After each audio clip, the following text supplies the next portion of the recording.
ಬಾಂಧವರಿಗೆ ಪ್ರಗತಿ ಚಾನೆಲ್ಗೆ ಎಲ್ಲರಿಗೂ ಆತ್ಮೀಯವಾದಂಥ ಸ್ವಾಗತ. ಇಂದಿನ ಹತ್ತಿಯ ಮಾರುಕಟ್ಟೆಯ ಬೆಲೆಯನ್ನು ನೋಡಿಕೊಂಡು ಬರೋಣ. ಇನ್ನು ಯಾರು ಹೊಸ ಚಾನಲ್ ನೋಡ್ತಾ ಇದ್ದರೆ ಸಬ್ಸ್ಕ್ರೈಬ್ ಆಗಿ. ಇಂದು ಹತ್ತಿ ಯಾವ ಮಾರುಕಟ್ಟೆಯಲ್ಲಿ ಎಷ್ಟು ರೇಟು ಒಂದು ಕ್ವಿಂಟಲ್ಗೆ ಇದೆ ಅಂತ ನೋಡೋಣ ಬನ್ನಿ ರೈತ ಬಾಂಧವರೇ. ಇಂದು ವಿಜಯಪುರ ಮಾರುಕಟ್ಟೆಯಲ್ಲಿ ಒಂದು ಕ್ವಿಂಟಲ್ ಹತ್ತಿಗೆ 5,000ದಿಂದ 7,600, 5,000ದಿಂದ 7,600 ರೂಪಾಯಿವರೆಗೆ ನಡೀತಾ ಇದೆ.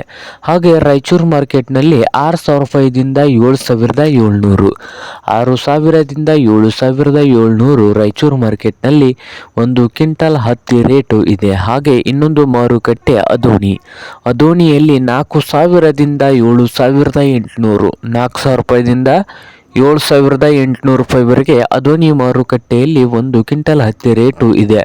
ಹಾಗೆ ದಾವಣಗೆರೆಯಲ್ಲಿ ಕೂಡ 7,000ದಿಂದ 7,100 ರೂಪಾಯಿವರೆಗೆ ಒಂದು ಕ್ವಿಂಟಲ್ ಹತ್ತಿ ರೇಟು ಇದೆ. ಇದು ಇಂದಿನ ಹತ್ತಿಯ ಮಾರುಕಟ್ಟೆಯ ಬೆಲೆ ಆಗಿದೆ ನೋಡಿ ರೈತರೇ.